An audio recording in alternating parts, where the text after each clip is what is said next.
In this edition of The Art Show, artistic talents run in the family for a mother and daughter. The art of good cooking and business come together.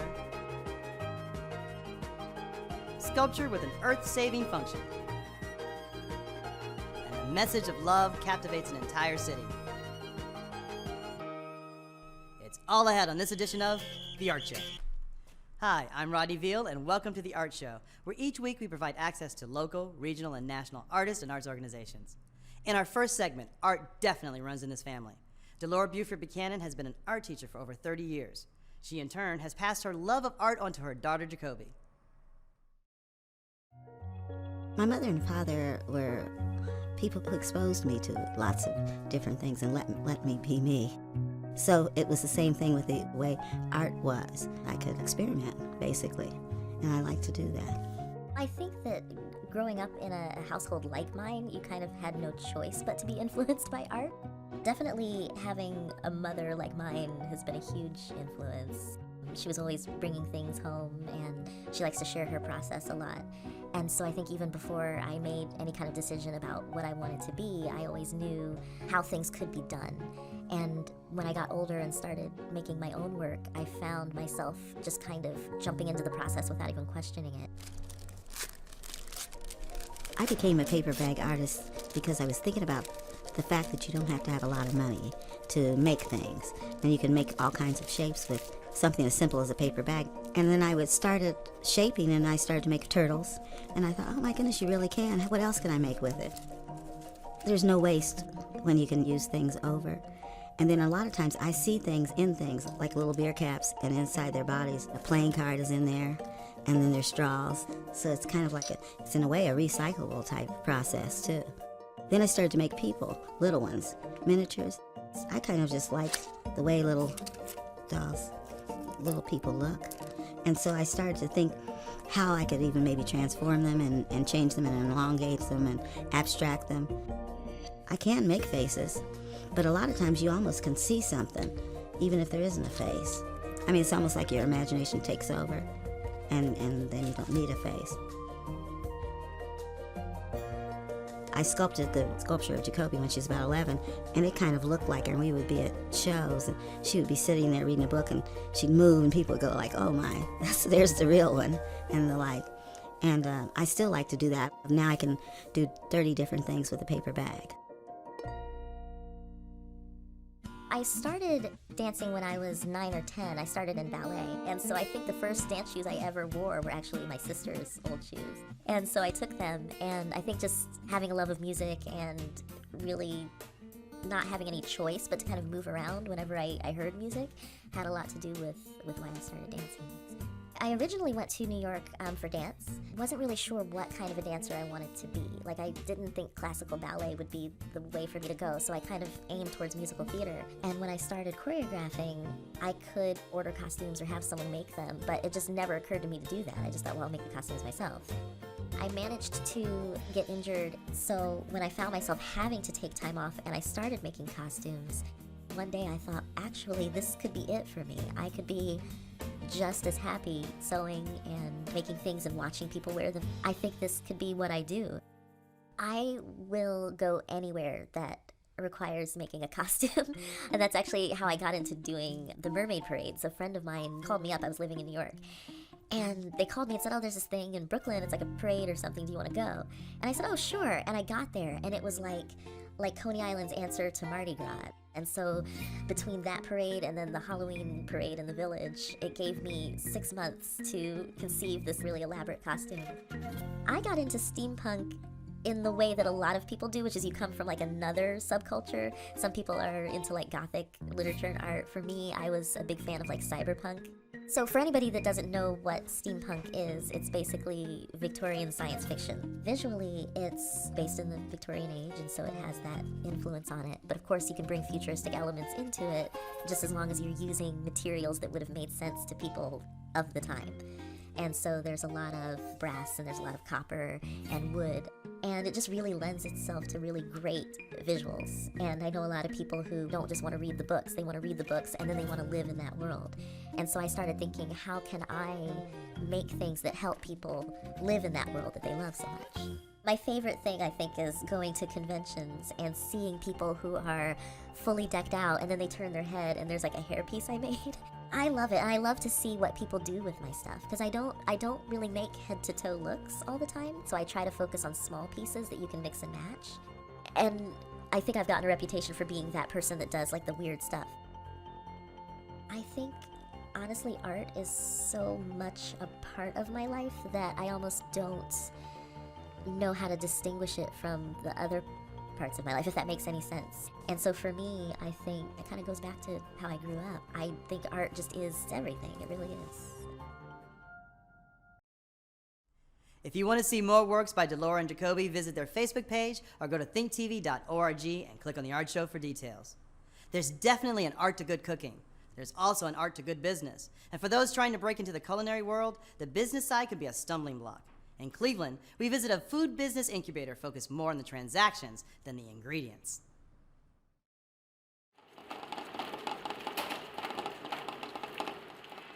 The kitchen started about a year and a half ago, and really we realized that there was a gap in the Cleveland community where people just needed someplace to go where they wanted to start their businesses. Somebody will come to us and they'll say that they have a pasta sauce that's been in the family for generations and they want to go out and start marketing that to places like Heinen's and Giant Eagle and Constantino's.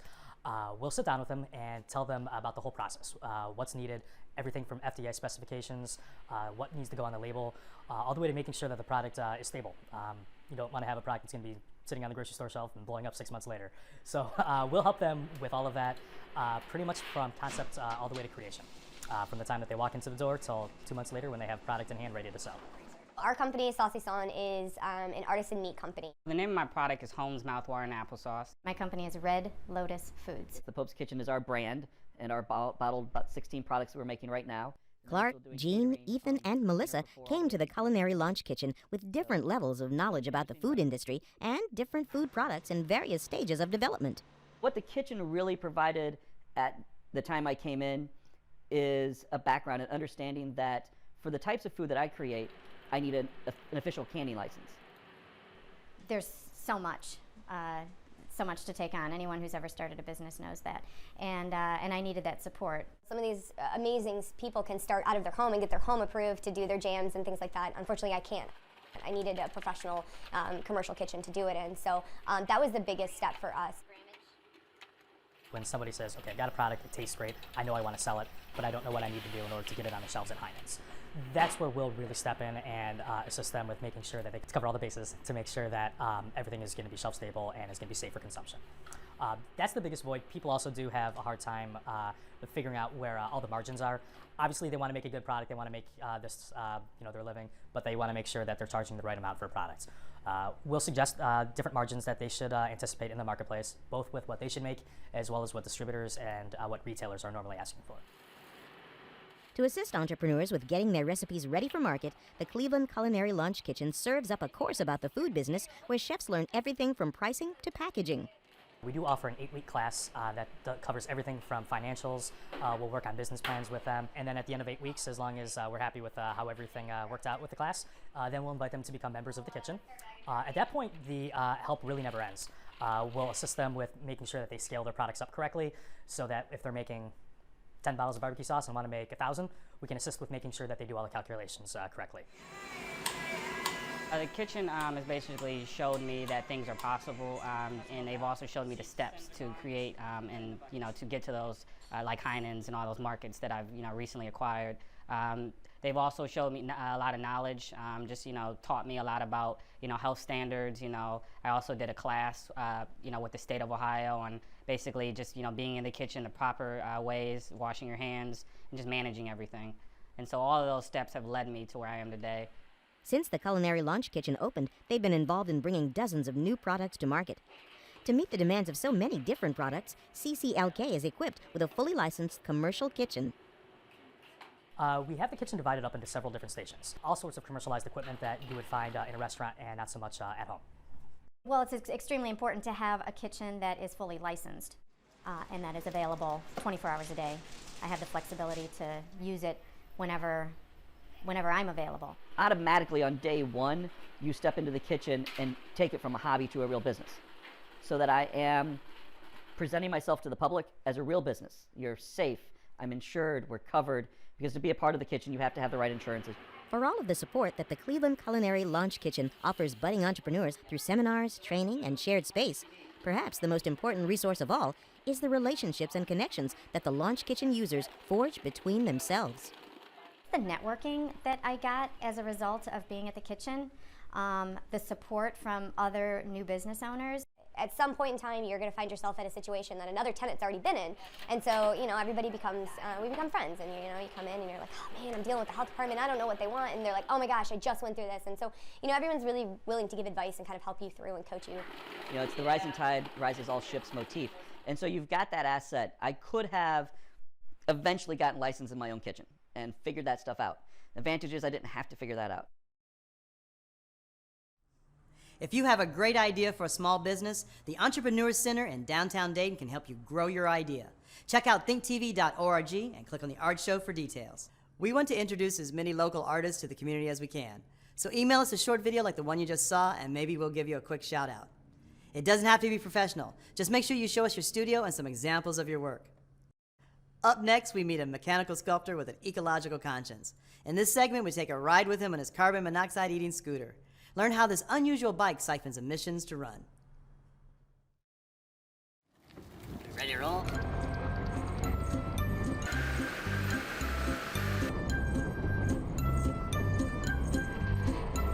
I think a lot of folks are just really running down the road and not really seeing what's beside the road. And I'm really interested in smelling flowers and looking at stuff like that.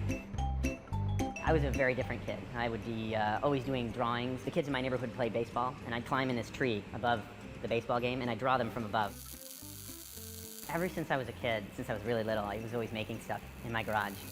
I used to always be like working and tinkering, like when I was really little, like making stuff and finding out about making things with my hands. That was really important. I was using power tools when I was like 5. Most kids were like, playing baseball. I was like cutting stuff up. I still have all my fingers too. My dad was great. He was an engineer and he helped me to see things and how they go together. And I used to hammer nails and wood and all kinds of metals and stuff. And I'd make stuff out of that, and he'd make like go-karts. My scooter kind of came about from a couple of places. I'm a mechanical sculptor. I make kinetic sculptures, and I'm always fascinated with machines and how machines move.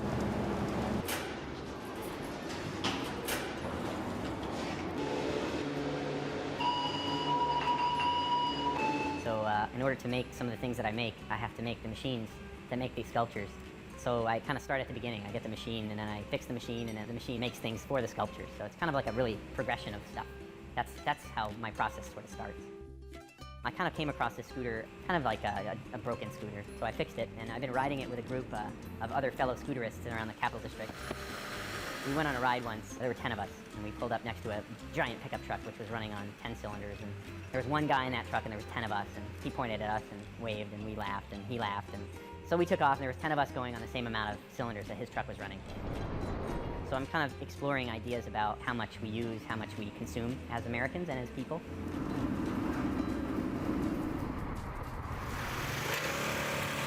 My scooter is 1 cylinder. It's very small. It gets 90 miles per gallon, and it just hauls me around. So I'm interested in that. It's actually a carbon capture and recovery vehicle. It's called a Zero Scooter, and it's a machine that is carbon neutral. So the amount of carbon dioxide it intakes is equal to the amount it exports. The scooter itself pulls right up to the exhaust, and people kind of look at me kind of weird when they do what's going on. It pulls with a fan carbon monoxide through a filter. The filter is a multi-porous starch-based filter, which is an off-the-shelf item. So I don't know, it's actually Wonder Bread.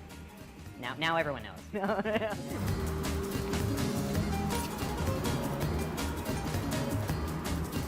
I had initially been interested in the fact that it's kind of humorous.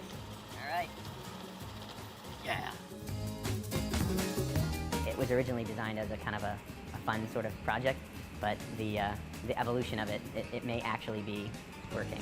I've kind of gone away from being a sculptor that's just showing people, showing work in galleries. I'm trying to bring my work out into the public and in a public arena. So kind of bring it to people without them really having to go to the gallery to seek it out. I'm seeking them out.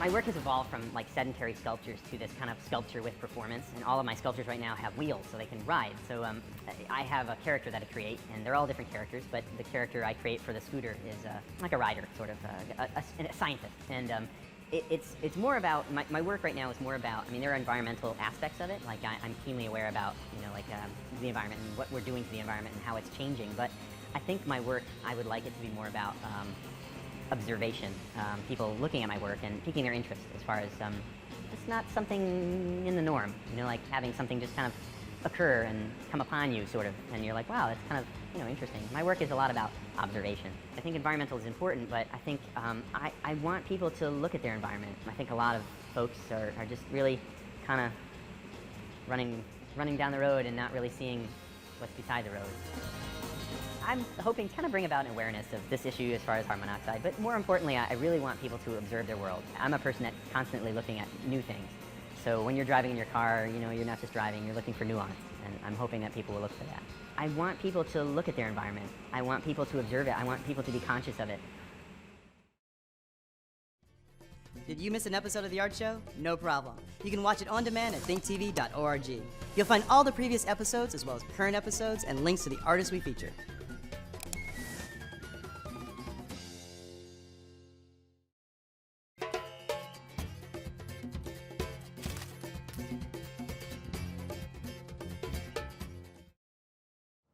My name is Liz Donaldson, and this is the Artist's Tip of the Week. When working on a painting, particularly an oil or an acrylic painting, you would want to do what's called underpainting. So you create big blocks of color on top of a white canvas.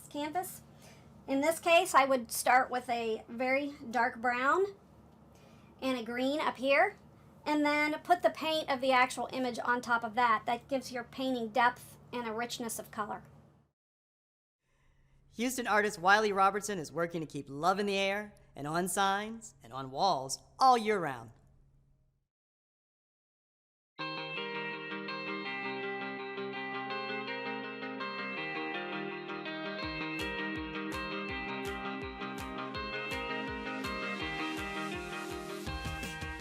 Yeah, a lot of people have come to me from seeing the love signs and told me stories about it's made them happier. I don't know, use it for their wedding photo or something like that.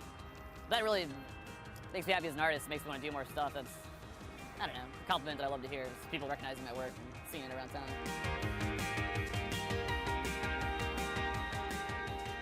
My name's Wiley Robertson.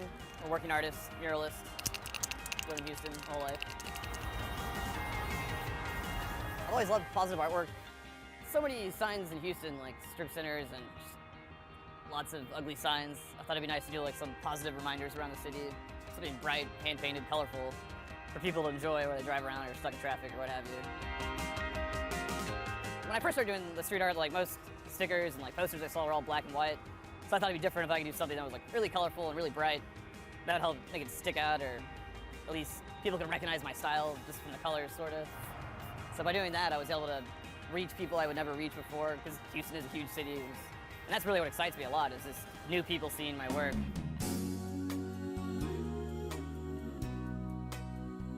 I mean, when I first started doing it, it was all just the signs.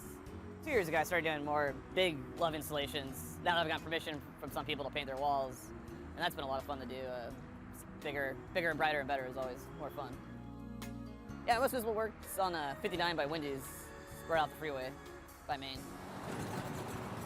Dandy Warhol was running a gallery there, and he had mentioned it to me like in passing, I think at some point, that if I wanted to, I could get up there and paint it. So eventually I picked him up on that and got all the ladders required and equipment and got up there and painted it. And it's a lot of fun because I'm sure at least 500,000 people see it a day. Some people can see the word love and probably bad connotations or whatever, broken up recently or something like that. But yeah, like there's so much stuff in Houston, there's such a daily grind people get caught up in, work and life. It's nice just to have a little subtle reminder hidden, sprinkled throughout Houston. I really just want to cover my artwork throughout Houston and just continue to improve my work as a muralist, continue to promote myself. I hope that, the younger generation gets inspired and does even more awesome stuff than I'm doing and people I know, and keep seeing more graffiti and street art. Love.